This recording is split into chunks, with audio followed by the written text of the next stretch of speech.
les pluies acides. Voilà encore un problème d'actualité, qui est lié encore à nos industries, à nos pollutions par les voitures, par les chauffages, car dans l'atmosphère, on ne relargue pas que du carbone et du dioxyde de carbone.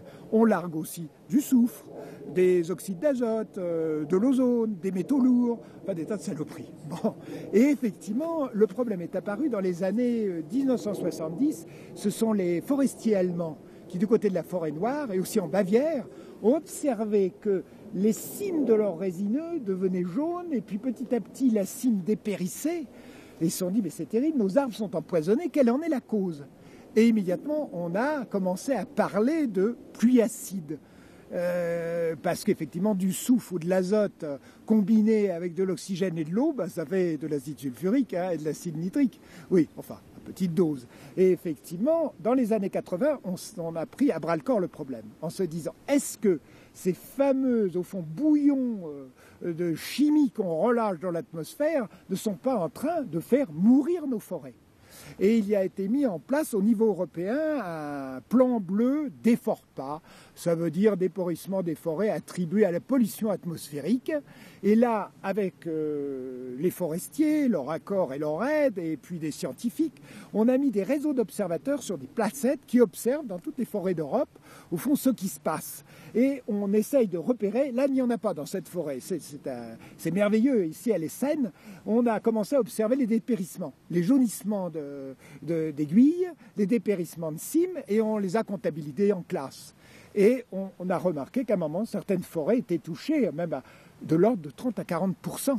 Et ça touchait un peu toutes les essences. Et de là, on a eu une très grande crainte en se disant, mais c'est fou, si ça continue, on continue à en larguer de plus en plus, mais ça va empoisonner complètement les forêts. Ça se trouve, il n'y aura plus de forêt en montagne. Imaginez les Alpes sans forêt. Inimaginable, quelle horreur. Et alors, bon, les scientifiques ont beaucoup travaillé et ils ont essayé de comprendre le phénomène. Au début, on attribuait un grand prix au dioxyde de soufre, SO2. Et on pensait que c'était le soufre qui était un des grands responsables de ça. En fait, il est en partie responsable. On ne sait pas très bien ce qui se passe au niveau de la cuticule de la feuille ou de l'aiguille. Il se passe des choses pas très catholiques, mais ce n'est pas tellement la raison. Alors après, on a regardé d'un autre côté, l'ozone, d'autres substances.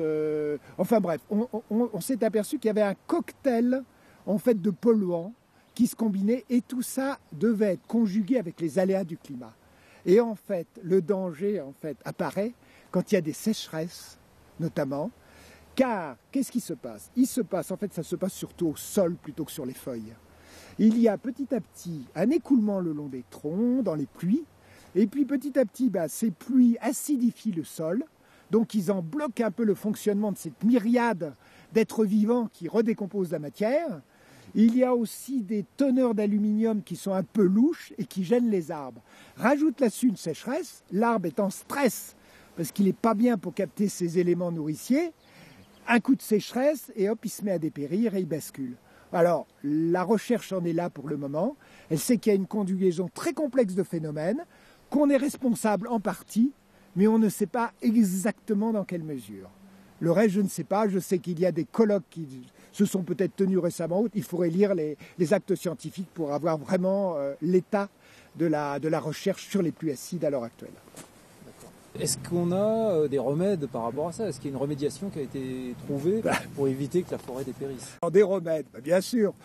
D'abord, c'est d'essayer de diminuer les pollutions à la source. C'est-à-dire, mettons des filtres à nos voitures, utilisons des carburants qui ne polluent pas, utilisons plutôt du bois de chauffage que du fioul ou du pétrole, etc. La réponse déjà, bon. Ensuite, est-ce que l'on peut corriger des forêts dont on voit que le sol est trop acide? Alors c'est vrai, on peut faire des épandages de chaux, c'est exact. Et à ce moment-là, parce qu'on s'est aperçu que depuis un siècle, le pH, vous savez, c'est le potentiel hydrogène, c'est l'acidité des sols, eh bien, c'est acidifié dans toutes les forêts de montagne et même d'Europe. Donc, et ça dépend des endroits. Ici, on est sur du calcaire, ça va bien, là, ça se tamponne, mais dans d'autres sols, ça peut être très dangereux. Et dans ces sols qui déjà ont tendance à l'acidification, on peut corriger en épandant, les forestiers et les sylviculteurs peuvent épandre de la chaux pour corriger le pH et rééquilibrer.